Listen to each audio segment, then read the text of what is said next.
The world knew Lou Reed as rock's most dangerous poet, the man who sang about heroin and street life with brutal honesty. But on a freezing February night in 1979, when a stranger broke into his Manhattan apartment, what happened next revealed something about Reed that contradicted everything the public believed. The police officers who responded to the call that night would later admit they'd never seen anything like it. What started as a fan's obsession turned into one of the strangest encounters in rock history. Reed didn't call security. He didn't scream or attack. Instead, he did something so unexpected that when the story eventually leaked years later, even David Bowie refused to believe it. The events of that February night would remain hidden for 30 years, until a documentary filmmaker stumbled upon the case file. Inside those yellowed pages was a story that challenged every assumption about the man who wrote Walk on the Wild Side. Before we continue this extraordinary story, if you're fascinated by the untold truths behind rock's greatest icons, please subscribe to our channel. These stories deserve to be heard. February 1979 was a particularly dark period in Lou Reed's life. The man who had transformed rock lyrics into gritty urban poetry was living in a converted loft space in Lower Manhattan, a neighborhood that still retained its dangerous edge. His apartment building on Christopher Street had no doorman, minimal security, and a front entrance that anyone with determination could breach. Reed lived on the 4th floor, accessible by a freight elevator or stairs that smelled of decades of cigarette smoke and urban decay. The apartment itself reflected Reed's contradictions. Instead of chaos and drugs, visitors found an obsessively organized space filled with recording equipment, shelves of poetry books, and almost monastic simplicity. Reed was between projects. The Bells album had just been released to mixed reviews, and his relationship with Rachel was showing strain. Friends described a man oscillating between creative fury and profound isolation, someone who could be charming one moment and viciously cruel the next. His reputation as rock's most difficult personality wasn't unearned, but on the night of February 17, 1979, all of Reed's carefully constructed defenses would be tested in a way he never anticipated. Because the person climbing through his 4th floor window at 2:30 in the morning wasn't there to rob him. And what that intruder would witness over the next 3 hours would contradict the entire mythology Reed had built around himself. Lou Reed's fan base in the late 70s was peculiar, intense, different from screaming teenagers.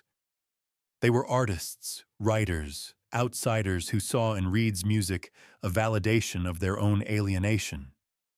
They memorized not just lyrics, but the spaces between words. Some fans took this devotion to dangerous extremes. Reed had dealt with stalkers before, people who waited outside recording studios for days, who somehow obtained his unlisted phone number, who sent letters written in their own blood. The intruder that night was Thomas Whitmore, a 24-year-old who wouldn't reveal his identity publicly until 2009. Whitmore had grown up in suburban Connecticut, the son of a corporate lawyer, a background far from Reed's urban poetry. But he'd discovered the Velvet Underground's music during his freshman year at NYU, and it had detonated something inside him. He dropped out. He moved to the Lower East Side. He started frequenting clubs where Reed occasionally appeared, always watching from a distance, building a fantasy relationship with someone who didn't know he existed. For months, Whitmore had been watching Reed's building.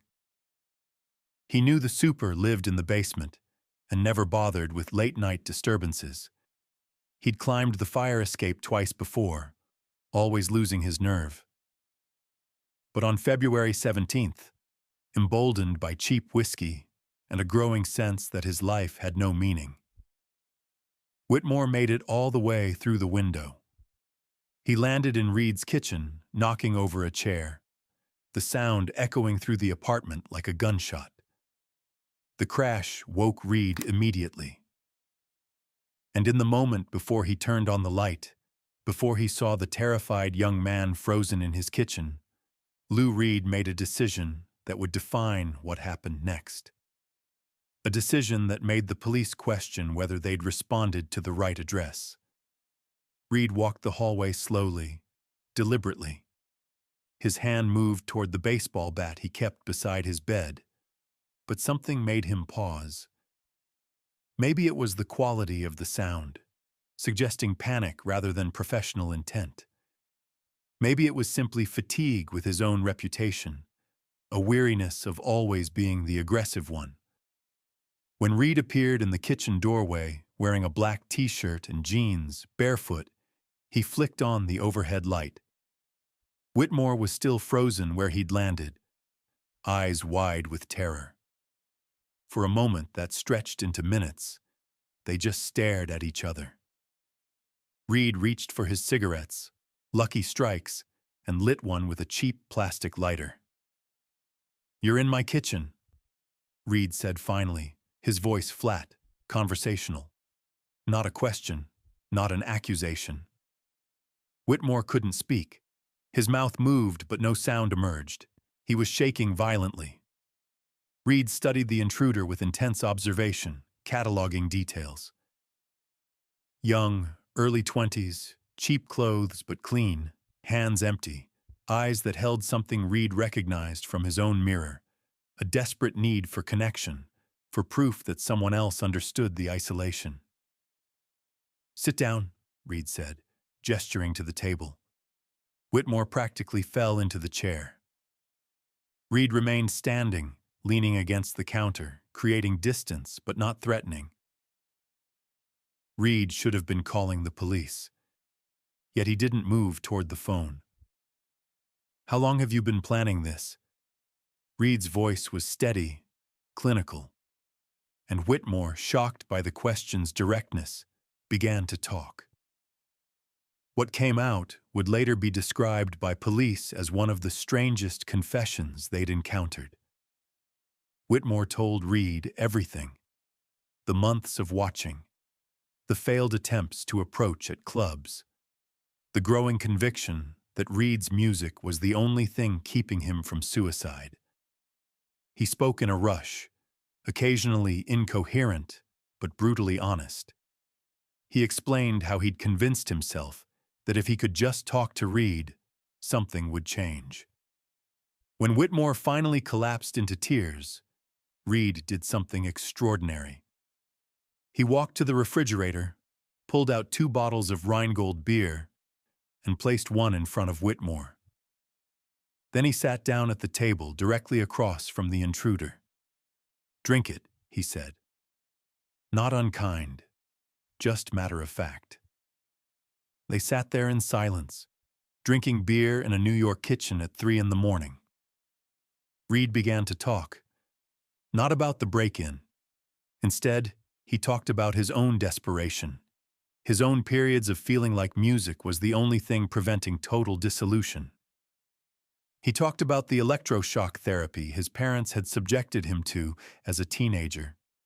He described the loneliness of being understood for your art but not for yourself, of having thousands of fans but feeling isolated anyway. He was simply sharing his own experience with someone who seemed to understand that specific pain. Hours passed. When Reed glanced at the clock, it was nearly 5:30 in the morning. The sky outside was beginning to lighten, and it was at this moment that Reed said something that would haunt Whitmore for decades. "I'm going to call the police now," Reed said calmly. Whitmore's face went white. But Reed continued, "Not because I want you arrested, because you need help that I can't give you. Breaking into someone's apartment, that's not about being a fan, that's about being in serious trouble." Reed walked to the phone and dialed. While waiting, he looked back at Whitmore. "When they ask me if I want to press charges, I'm going to say no. But you're going to promise me something. You're going to get actual help. Real help. The police arrived 17 minutes later. Two officers expecting violence found Lou Reed sitting calmly at his kitchen table drinking coffee, and a young man who looked more depressed than dangerous. Their confusion was immediate. They'd been prepared for the Lou Reed of reputation. The scene made no sense. Reed explained with matter-of-fact delivery. Someone had broken in. Reed had talked to him.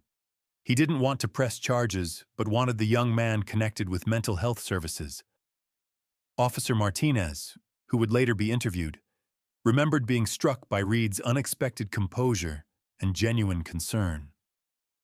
We see a lot of crazy shit in this city, but that night was different. Reed just seemed to recognize something in that kid. The officers took Whitmore's information and, at Reed's insistence, connected him with a crisis counselor. When they prepared to leave, Reed walked over to Whitmore and said something quietly. Whitmore would later reveal that Reed had given him the phone number for a therapist who specialized in helping artists, someone Reed himself had seen. But there was one more twist to this story that wouldn't emerge until Whitmore finally went public decades later.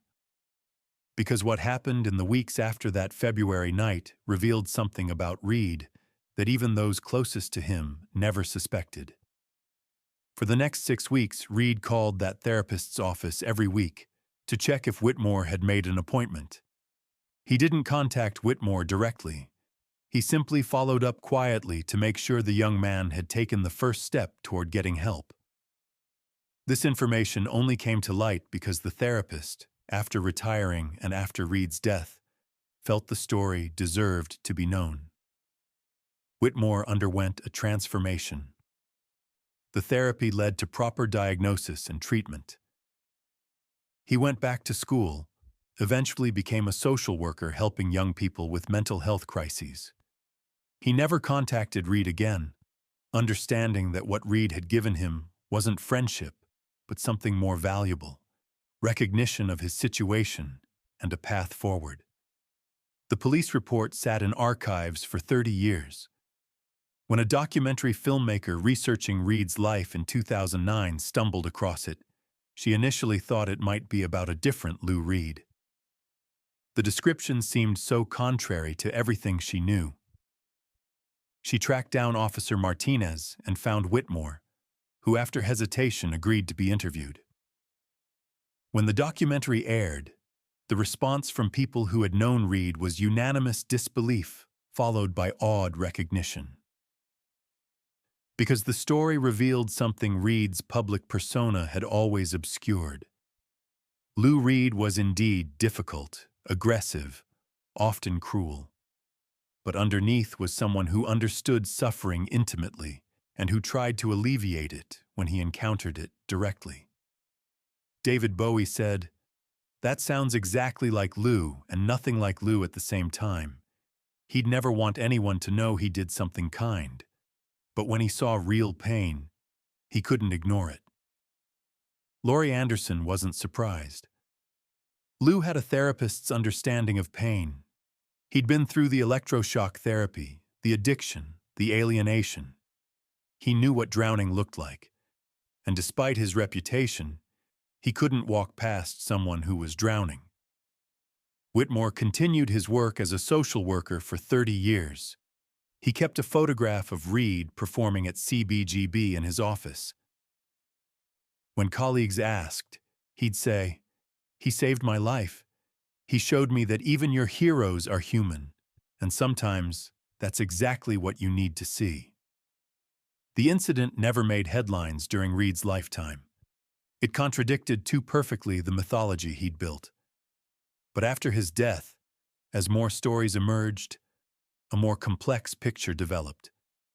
Reed was difficult because vulnerability terrified him. But when confronted with someone whose pain mirrored his own early struggles, he couldn't maintain the armor. The police report ends with Officer Martinez's note. Subject extremely cooperative. expressed concern for intruder's well-being, unusual disposition. That dry language somehow captured the entire strange beauty of what happened. Years later, a reporter asked Whitmore if he'd ever regretted that night. Whitmore thought before answering. "I regret scaring him. I regret the violation. But I can't regret what happened after. Reed gave me permission to be broken and still worth saving. He didn't fix me. He just showed me it was possible to be fixed." That kitchen conversation became one of the most revealing moments of Lou Reed's life. Not his albums or performances, but 3 hours treating someone who'd broken into his home as a human being in crisis. Lou Reed died on October 27, 2013. The obituaries focused on his music, his influence. But for Thomas Whitmore, watching the news in his Brooklyn office, the tears were for a private memory. A memory of being seen at his absolute worst and being treated with dignity anyway. A memory of someone famous for being untouchable reaching across a kitchen table and saying, through actions rather than words, "I understand. I've been there. It gets better, but you have to do the work." The story challenges every assumption we make about artists and their public personas. Lou Reed spent his career hiding contradictions behind attitude and aggression, but on rare occasions, when confronted with genuine pain that mirrored his own history, the armor came down. And what remained was something more complicated and more human than any public persona could capture.